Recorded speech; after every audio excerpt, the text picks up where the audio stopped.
Sometimes I forget that I have superior technology. It was the glowing ball like the anglerfish. It was making me go, I don't have the chance in hell to.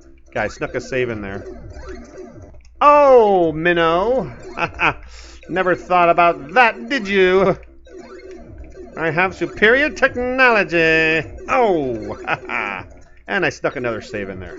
Every time I do one hit to him, I will save. And then eventually, this pain will end. There's no way out of this trap! Hi there, it's Underdrummer. I thought I'd give you something interesting to listen to whilst my past self struggles to beat the boss Minnow. I thought I'd talk to you a little bit about Alien Syndrome in the Commodore 64. Alien Syndrome was first an arcade game created in 1987, and it was later released for the Commodore 64 in 1988. I've said in previous episodes that I played the game in 83 and 84, but that can't be true. I must have been 12 or 13 years old instead of 8 or 9. It just goes to show you how long ago it really was. I can't even remember how old I was. Also, I may have simply blocked it out of my mind because of the awful pain of having to play from the beginning each time you died. No continues on the Commodore 64 version. But there were other versions. There was even a 2007 sequel of sorts made for the Nintendo Wii and the PlayStation Portable by a developer called Totally Games. In story mode, you played as the female character, Aileen, searching for her boyfriend Tom, and the events were supposed to take place 100 years after the original. As you well know, the original Alien Syndrome barely had anything remotely resembling a storyline, so you can imagine what they had to work with for the so-called sequel. The Wii version allowed 4-player single-screen co-op, while the PSP had just 2-player co-op with the use of a Wi-Fi connection. Even with the 4-player mode, the updated graphics and gameplay, both the PlayStation Portable and the Wii versions did poorly and were rated about a 5 out of 10. Strangely enough, there was also a PlayStation 2 version released in Japan only. Had some nice graphics and was rated fairly high at about an 8 out of 10 from what I could find. But anyways, enough about sequels and remakes. Let's get back to the old school original version.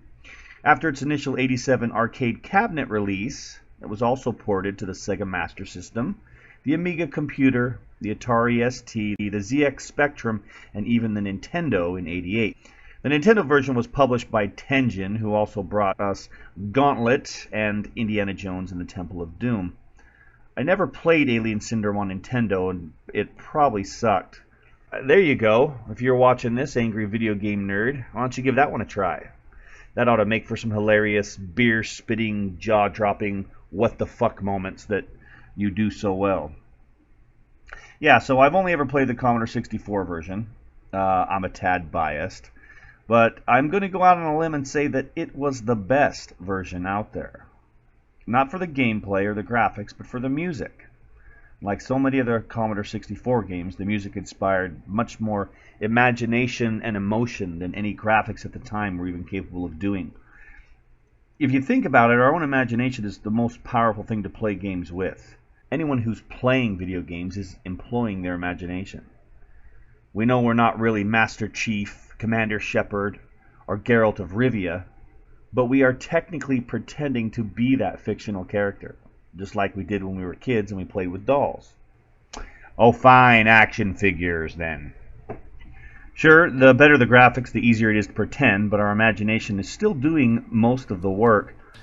Well, the sound of the Commodore 64 was the catalyst of our young imaginations, and it made playing those early games so much more of an enchanted experience.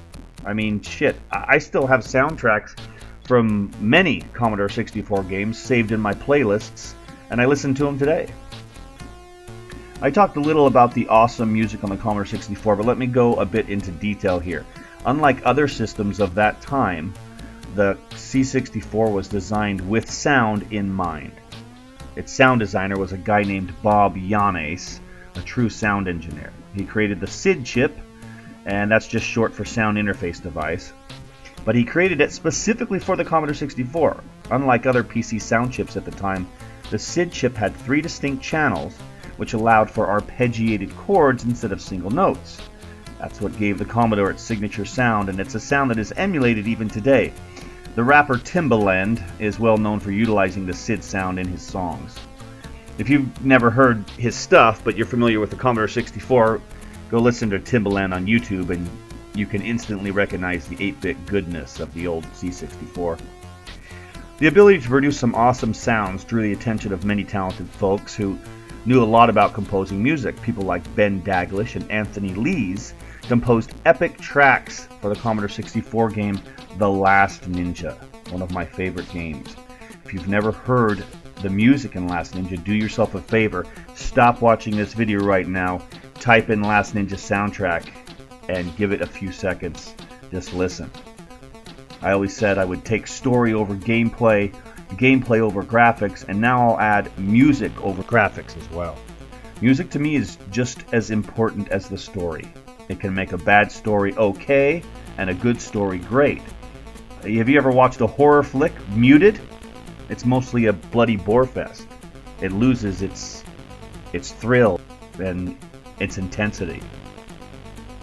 The music of the Commodore 64 added emotion, personality, and a powerful fascination that made playing games as a child a magical experience. Its music makes Alien Syndrome a better game.